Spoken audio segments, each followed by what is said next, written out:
예수님께서 2000년 전에 영광의 왕으로 역사 속으로 침투해 오셨습니다. 세상의 왕은 우리 같은 사람을 만나는 것이 사실상 불가능합니다.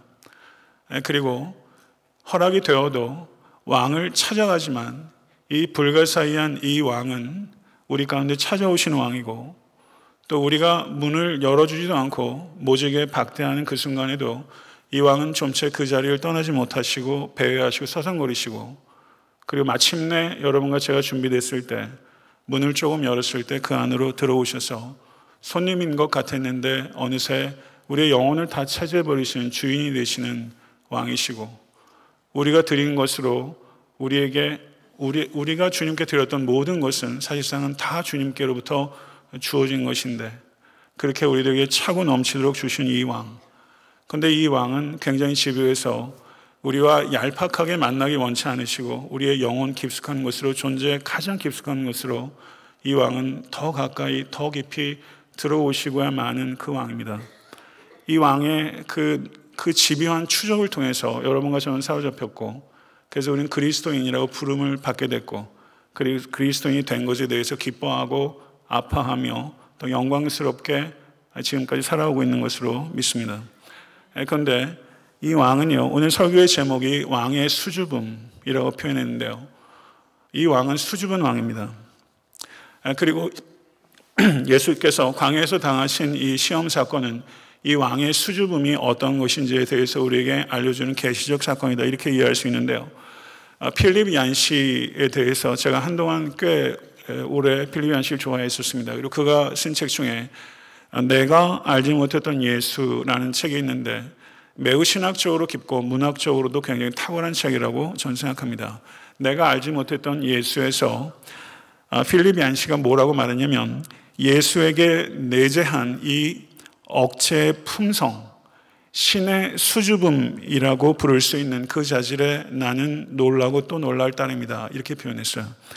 예수에게 내재한 이 억체의 품성, 신의 수줍음이라고 부를 수 있는 그 자질에 나는 놀라고 또 놀랄 따름이다. 저는 필립 얀시가 표현한 이 신의 수줍음이라는 이 표현에 그냥 몽둥이로 영혼 가운데 한 대 이렇게 맞은 것 같이 저에게 너무나 이 표현이 경이롭고, 그리고 참으로 적절하다. 한 번도 예수님의 수줍음이라는 생각을 저는 해본 적이 없는데, 이 필립 얀시를 통해서 이 왕의 수줍음이라는 생각을 해보면서 이게 얼마나 적절하고 아름답게 묘사한 것인가에 대해서 저는 너무 경탄했고, 한편으로는 그런 생각을 하지 못하는 저에 대해서 조금 열등감을 느낄 정도로 저는 이 표현에 매료당했습니다. 그래서 오늘 설교의 제목을 왕의 수줍음이라고 표현했는데요, 예수께서 세례를 받으신 이후에 하신 첫 번째 공식적인 행동은 광야에 나가서 시험을 당하신 사건입니다. 예수님의 첫 번째 공식 행사예요.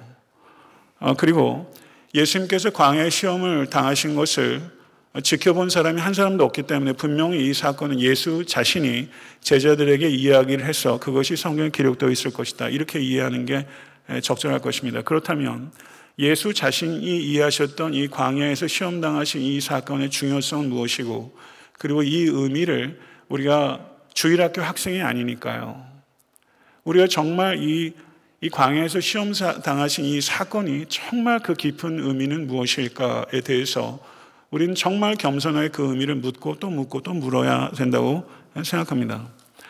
한마디로 말하면 이 예수께서 광야에서 시험 당하신 사건은 단순하게 예수님께서 공생애를 시작하시기 위한 일종의 신학교를 가는 것처럼 영적 준비의 과정 정도로 생각하는 것은 지나치게 단순하고 불충분하다. 그러면 예수 그리스도께서 광야에서 시험 당하신 이 사건은 무엇인가? 그것은 예수의 정체성과 예수의 사역의 정체성을 핵심적으로 요약하는 것이다. 예수가 누구인가? 그리고 그의 사역은 목적이 무엇이며 그의 사역은 어떠한 방식으로 이루어져야 하는가에 대해서 가장 중요한 계시적 사건으로 일종의 예수님의 공생애를 비추는 하나의 조명과 같은 것이 예수님의 광야의 사건이다, 이렇게 볼 수 있을 것입니다. 헤롯이 예수를 대적했던 인간 대적자로서 최초의 인물이었다면 예수를 대적했던 실질적인 대적자는 사탄이고, 그리고 사탄이 드디어 무대 위로 올라온 것입니다. 그리고 오늘 본문에 사탄의 이 세 가지 시험을 통해서 알 수 있는 것처럼 사탄은 매우 지적이고 매우 강력한 존재입니다. 그래서 예수께서 하나님의 뜻을 거역하도록 세 가지 유혹을 한 이 유혹은 사탄이 동원할 수 있는 모든 전략들이 집중적으로 모여있는 세 가지 전략의 핵심이라고 말할 수 있고, 이 세 가지 사탄의 전략의 총합이라고 말할 수 있는 이 세 가지 방식은 바로 그리스도인들인 여러분과 저 모든 역사상 교회에 존재했던 모든 그리스도인들을 유혹했던 사탄의 전략들을 오늘 이 예수의 시험 사건을 통해서 우리는 간파할 수 있는 것이죠. 예수께 대한 사탄의 최초의 공격이자, 그리고 사탄에 대한 예수의 최초의 승리가 바로 이 광야였으며, 그리고 최초의 이 승리는 예수 그리스도의 십자가 사건을 통해서 완전히 확정될 것이고, 그리고 사탄의 머리는 깨졌으며 예수 그리스도께서 이 땅에 다시 오실 때 그 승리는 완성될 것입니다. 믿으십니까? 예수께서 시험당하신 이 시험은 두 가지 시험들과 매우 중요하게 대조가 되는 것을 우리는 반드시 기억해야 됩니다. 하나는 에덴에서 시험당한 아담이 있습니다. 그리고 둘째는 광야에서 40년 동안 시험당했던 이스라엘이 있습니다. 아담도 실패했고 이스라엘도 실패했습니다. 그렇지만 마지막 아담이시고 그리고 새 이스라엘이신 우리 주 예수 그리스도께서는 40일 동안 줄이신 후에도 이 광야의 시험을 승리하셨습니다. 예수 그리스도의 승리는 그렇기 때문에 이 두 가지 패배를 교정하는 승리입니다. 아담의 실패를 교정하고 그리고 이스라엘의 실패를 교정하는 승리이며, 그리고 예수 그리스도의 승리는 예수 그리스도를 사랑하고 예수 그리스도를 따르는 모든 그리스도인들이 승리할 수 있는 원천이 되는, 원형이 되는 승리다. 이렇게 우리는 이해할 수 있는 것이죠. 그래서 오늘 사탄의 이 시험과 예수 그리스도의 승리를 통해서 사탄의 유혹하는 패턴과 그리고 그 사탄을 이기는 승리의 패턴이 무엇인지를 우리는 말씀을 통해서 깨달아야 하고, 그리고 그 말씀을 우리의 삶 가운데 적용해야 되는 것입니다. 부디 모쪼록 오늘 부족한 종을 통해서 왕의 수줍음이 할 수 있는 한 최대한 여러분들께 명확하고 그리고 강력하게 전달될 뿐만 아니라 이 자리에 계신 모든 권속들께서 수줍은 왕을 더욱더 사랑하게 되고, 그리고 수줍은 왕이 보여주신 그 승리의 모델을 우리의 삶 속에서 적용할 수 있게 되기를 간절히 바랍니다. 4장 1절과 2절을 보게 되면, 그때 예수께서 성령에 이끌려 마귀의 시험을 받으러 광야에 가사 40일을 밤낮으로 금식하신 후에 줄이신지라, 이렇게 이야기하고 있습니다. 여기서 그때라고 번역하고 있는 성경 언어가 토테라는 단어인데요. 이 토테라는 단어는 then이라고 번역되는 단어입니다. 그러면 그 후에라고 말할 수 있죠. 그럼 그 후에는 무엇인가? 세례를 받으신 후에입니다. 세례를 받으셨을 때 하늘에서 울린 음성이 무엇입니까? 이는 내 사랑하는 아들이요 내 기뻐하는 자라. 하늘이 스키마죠. 하늘이 갈라지고 하늘에서 음성이 들려서 이는 내 사랑하는 아들이요 내 기뻐하는 자라. 어마어마한 계시적 사건이 벌어졌는데, 그 사건이 끝나자마자 토테, 그때 성령께서 이끌어서 마귀에게 시험을 당하시도록 예수를 광야로 이끌어 가셨다. 시험에서 면제된 사람은 단 한 사람도 없습니다. 왜냐하면 우리 주 예수 그리스도조차 시험을 당하셨고, 그 성도 여러분, 올 한해 살아오시면서도 시험 당하신 일들이 있으셨을 거라고 생각하고, 아마 어쩜 지금도 시험 중에 있으신 분들이 적지 않을 거라고 생각합니다. 그럼 시험 당하실 때 우리가 흔히 생각하는 우리의 삶의 생각의 방식은 하나님께서 나를 버리셨다고 생각하는 것입니다. 정말 그렇습니까?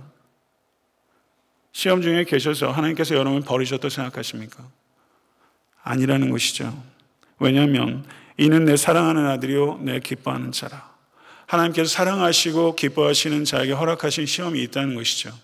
그래서 여러분들이 시험 중에 있을 때 그것이 하나님께서 여러분을 사랑하지 않거나 기뻐하지 않는 증거가 결코 되지 않는다는 것입니다. 그럼 우리가 중요하게 생각해야 될 게 있어요. 시험 당하는 것 자체는 죄가 아닙니다. 시험에 굴복하는 것이 죄입니다. 이것을 분별하실 수 있게 되길 간절히 바라고, 예수께서 광야에서 시험을 당하셨지만 사탄이 예수를 한순간에 성전 꼭대기에도 데려가셨고 그리고 지극히 높은 산 위에도 데려가셨어요. 시험은 성도 여러분 골방에도 있고 광장에도 있고 성전에도 있고 시장 바닥에도 있습니다. 어느 곳에 있든지 광야에도 궁궐에도 있는 것이죠. 어느 장소든지 시험이 있고 그리고 기도하지 않아서 당하는 시험도 있지만 40일 동안 금식 기도한 후에 당하는 시험도 있어요. 영적으로 바닥을 칠 때 당하는 시험이 있는가 하면 영적으로 고양되고 고양된 뒤에도 당하는 시험이 있고 성령 충만하지 않았을 때 당하는 시험이 있는가 하면 성령 충만했을 때 당하는 고도의 시험이 있다는 것을 우리는 깨달아야 되는 것입니다. 어느 누구에게도 한순간도 그리고 어느 곳이든 상관없이 사탄은 우리를 노리고 있다는 것을 기억하십시오. 그러나 우리와 똑같이 인간의 몸을 입으시고 시험을 당하신 죄 없으신 예수 그리스도께서 그 시험을 이기심으로 말미암아 여러분과 제가 예수 그리스도를 주목하고 그분에 붙잡히는 한 우리 역시 모든 시험을 넉넉하게 이길 수 있게 된다는 것을 우리 주 예수 그리스도께서는 오늘 광야에서 여러분과 저에게 가르쳐주고 계신 것이죠. 첫 번째 시험은 내가 만일 하나님의 아들이거든 명하여 이 돌들이 뚝떡 덩어리가 되게 하라 이렇게 얘기를 했어요. 다 아시는 내용이에요. 근데 내가 만일 하나님의 아들이거든 이렇게 말하고 있는데요. 영어 번역에서는 If you are the son of God 이렇게 번역하고 있습니다. 그야말로 순수한 가정법으로 번역하고 있어요. 그런데 실제 성경 원어는요. 가정법이 두 가지 종류가 있습니다. 이 가정법은 first class condition이라고 표현하는 가정법이에요. 이거를 기억하실 필요는 없어요. 그런데 그리스도에는 가정법이 두 가지가 있다. 그런데 이것은 없는 사실에 대해서 가정하는 것이 아니라 있는 사실을 기초로 그 다음 진술이나 명령을 가기 위한 가정법이에요. 사단이 예수께 유혹하는 핵심은 너가 하나님의 아들이기 때문에 이 돌로 떡덩어리를 만들도록 하라. 이것은 너의 능력으로 할 수 있는 일이고 그리고 40일 동안 줄인 후에 떡 하나를 먹을 수 있는 자격이 하나님의 아들에게 없겠느냐. 이것이 사탄이 시험하는 요지예요. 성도 여러분, 간단히 말하면 하나님의 아들인 능력과 권리를 하나님의 뜻과 무관하게 사용하도록 유혹하는 것입니다. 물을 포도주로 만드는 것은 가나의 혼인잔치에서 예수님의 뜻이었습니다. 그리고 광야에서 목 잡는 양같이 유려하는 이스라엘 백성들을 위해서 오병이어로 그들을 먹이시는 것은 하나님의 뜻이었습니다. 그러나 예수 그리스도께서 광야에서 40일 동안 줄이신 후에는 돌 하나를 떡으로 바꾸는 것은 하나님의 뜻이 아니었습니다. 그래서 예수 그리스도께서는 신명기 8장 3절의 말씀을 인용하셔서 사람이 떡으로만 살 것이 아니요 하나님의 입으로 나오는 모든 말씀으로 살 것이니라 이렇게 말씀하신 것입니다. 기독교는요 떡을 무시하는 종교가 아닙니다. 기독교는 떡의 가치를 아는 종교예요. 그리고 떡을 나누라고 하는 종이고 예수 그리스도께는 나는 하늘로부터 내려온 생명의 떡이라고 얘기하는 종교예요. 절대 떡을 무시하지 않습니다.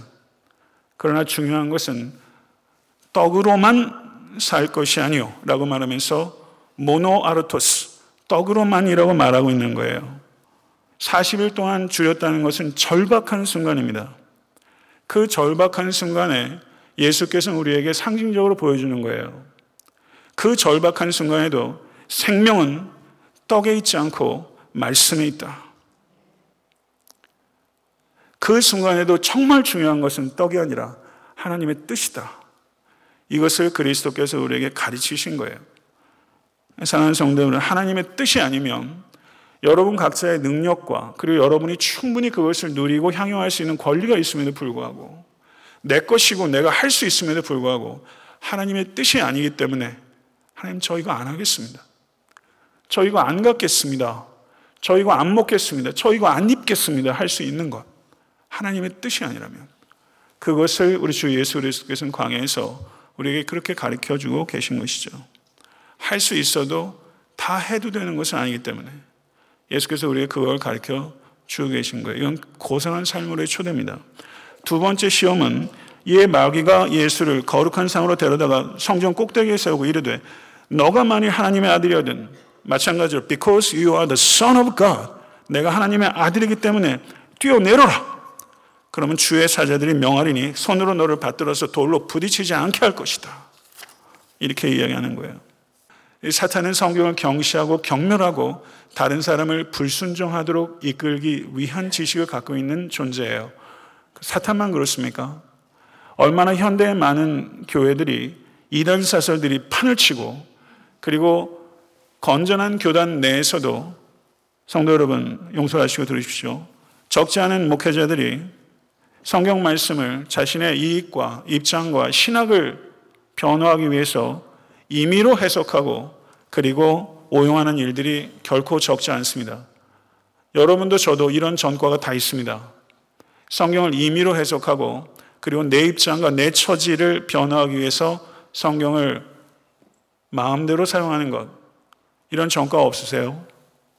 성도 여러분, 그것에 대해서 두려워하신 여러분과 제가 될 수 있게 간절히 바라고 성경을 성경 말씀대로 내 영혼 가운데 말씀하실 수 있도록 여러분들과 저의 영혼을 백지 상태로 놓고 하나님 말씀하소서 내가 듣겠나이다.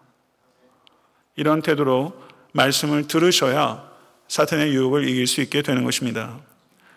이와 같은 사탄의 시험에 대해서 예수께서 주 너의 하나님을 시험하지 말라 라고 말하면서 한순간에 성전에서 뛰어내리셨을 때 천사가 그 발을 잡으면 얼마나 이게 정말 대단한 장면입니까? 사람들의 이목과 인기를 한꺼번에 끌 수 있죠. 미디어가 발달되지 않은 시대지만 이 소문이 삽시간에 퍼지고 수많은 추종자들을 불러 모을 수 있었을 겁니다. 그러나 성도 여러분, 공생의 기간 동안 예수께서 분명히 많은 기적들을 행하셨습니다. 그러나 예수께서는 그 기적을 통해서 추종자를 모으려고 하신 적은 한 번도 없습니다. 기적을 행하셔서 사람들이 폭주할 때 그때마다 예수님께서는 무리를 떠나시는 것을 반복하셨습니다. 마가복음 2장 13절에서 예수께서 중풍병자를 고치신 후에 예수께서 바닷가로 물러가셨다라고 말합니다. 요한복음 6장에서는 오병의 기적으로 사람을 먹이셨을 때 사람들이 억지로 잡아 왕으로 삼고자 했을 때 예수께서 제자들을 강제로 보내시고 성경 원어는 강제로 보냈다는 뜻이 force했다는 의미가 있어요. 그리고 홀로 산에 올라가셔서 사람들로부터 떠나셨어요. 그리고 마가복음 7장에서는 귀먹고 말 더듬는 자를 데리고 사람들이 왔을 때 예수께서 그 사람들을 마을 사람들과 분리시키시고 그 사람을 개인적으로 치료해 주셨습니다. 예수님의 사역은 한순간도 인기를 얻으려고 한 적이 없었으며 매 순간 진리를 계시함으로써 오히려 대중적인 인기로부터 지속적으로 멀어지셨고 그리고 마침내 crucify, 저를 십자가에 못 박으라고 하는데 요한복음 2장 23절과 24절에 많은 사람이 그의 행하신 기적을 보고 그의 이름을 믿었으나 예수께서는 그들에게 의탁하지 않으셨으니 이는 친히 모든 사람을 아시기 때문이라 하셨습니다. 예수님께서는 기적을 추종하는 무리가 아니라 복음을 따르는 제자를 부르십니다. 그렇기 때문에 예수님께서는 많은 기적을 행하셨지만 기적을 행하시는 것을 극도로 신중하게 하셨던 수줍게 기적을 행하셨던 왕이시고 예수께서 세우시는 나라는 성전에서 한번 뛰어내리는 방식으로 순식간에 세워지는 속성의 나라가 아니라 희생과 섬김이라는 더딘 방식으로 세워지는 나라입니다. 밀턴이 신라건에서 이런 말을 했습니다. 그대의 발걸음이 어이 그리 느린가? 그대의 발걸음이 어이 그리 느린가? 예수 그리스도의 발걸음은 참 느립니다. 30년을 기다리시고서 공생애를 시작하시고 그리고 그 방식이 기적을 통해서 한순간에 이 나라를 세우실 수 있음에도 불구하고 그거를 절제하시고 겨자씨 하늘처럼 자고 깨고 일어나 씨를 뿌리는 농부의 방식으로 예수께서는 참 더디게 걷고 그리고 더디게 이 나라를 확장하시고 계신 것을 우리가 볼 수 있습니다. 사랑하는 성도 여러분, 이 수줍은 왕은 그러한 방식으로 이 나라를 여러분과 저의 더딘 걸음을 통해서 이 나라를 세우기 원하시고 그리고 확장해 가고 계신 왕이신 것을 믿으실 수 있게 간절히 축원합니다. 마귀의 세 번째 시험은 마귀가 또 그를 데리고 지극히 높은 산으로 가서 천하 만국과 그 영광을 보여주며 이르되 만일 내게 엎드려 경배하면 이 모든 것을 내게 주리라. 사탄의 마지막 유혹은요, 우리를 너무나 잘 아는 유혹이에요. 고난을 왜 당하니? 십자가를 왜 지니? 영광의 관만 쓰면 되는 거 아니니? 이렇게 유혹하고 있고 그게 성도에게도 목회자에게도 교회에게도 항상 끊임없는 유혹이에요. 십자가가 없는 영광은 없습니다. 쉬운 길, 넓은 길은 생명의 길이 아닙니다. 오직 예수께서 걸으셨던 그 길이, 그 길만이 생명의 길이라는 것을 우리는 믿어야 합니다. 그리고 예수께서 세우신 이 나라는 십자가를 통해서 세워지는 나라예요. 인자에 온 것은 섬김을 받으려 하지 아니하고 도리어 섬기려 하고 자기 목숨을 많은 사람의 대속물로 주려 함이니라. 아멘. 이건 좁은 길입니다. 좁은 길입니다. 이 예수께서 십자가를 회피하는 무리가 아니라 십자가를 감당하는 제자를 부르고 계시고 오늘 이 절기에 바로 여러분과 저를 그렇게 초청하고 계신 겁니다. 말씀을 맺겠습니다.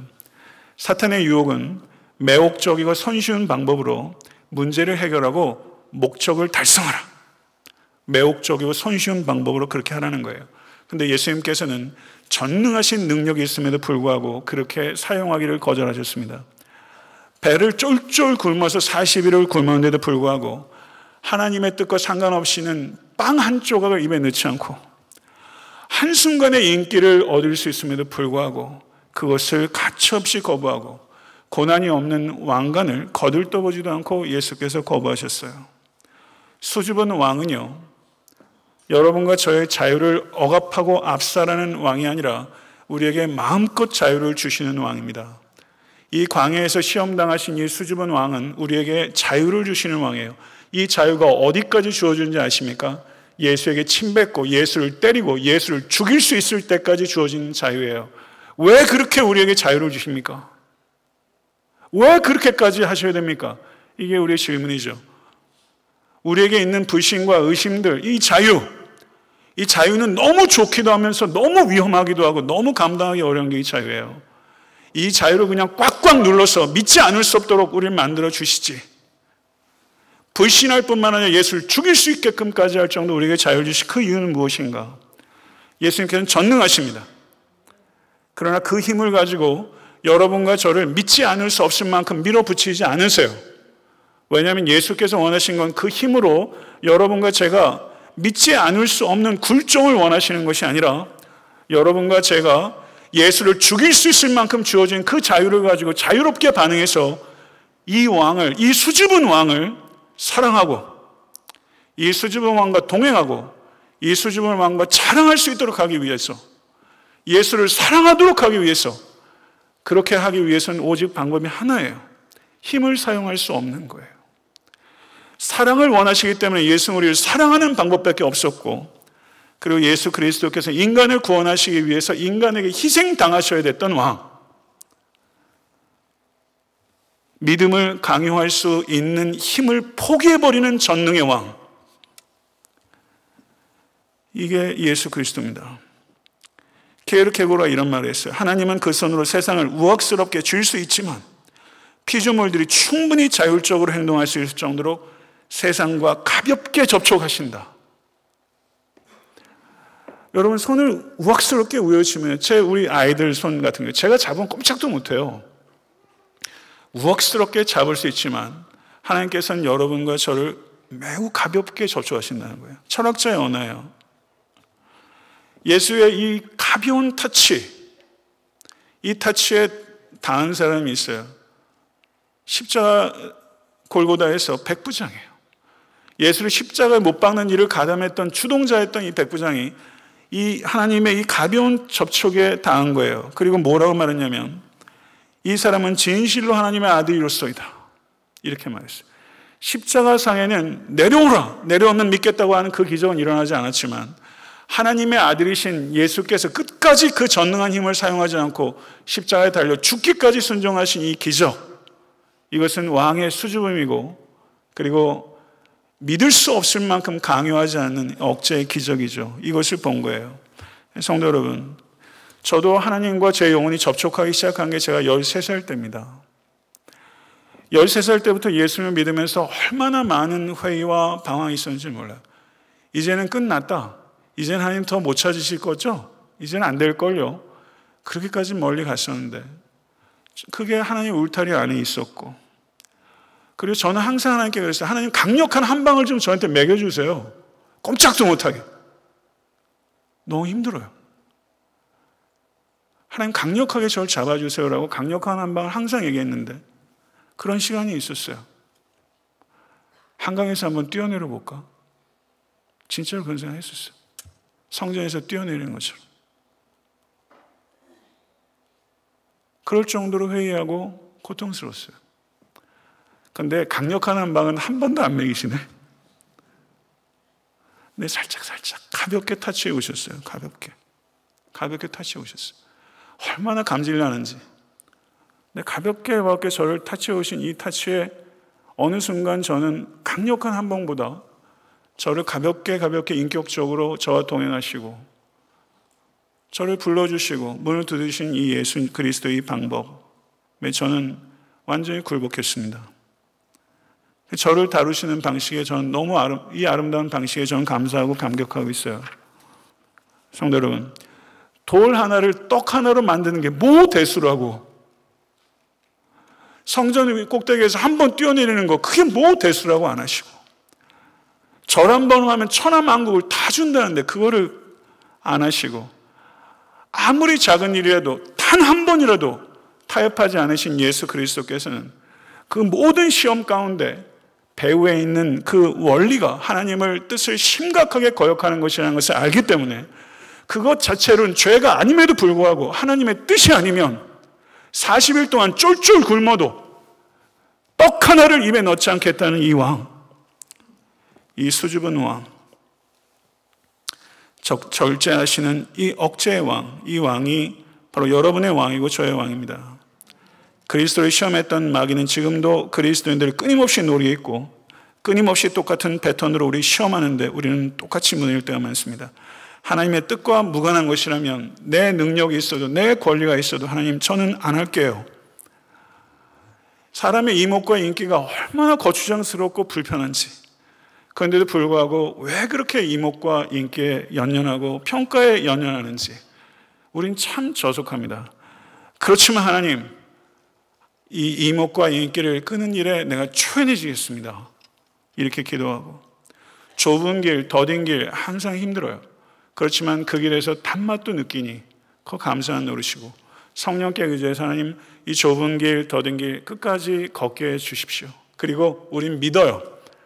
이게 우리의 의지로 되는 것이 아니라 하나님의 은혜로 될 것이 우린 믿습니다.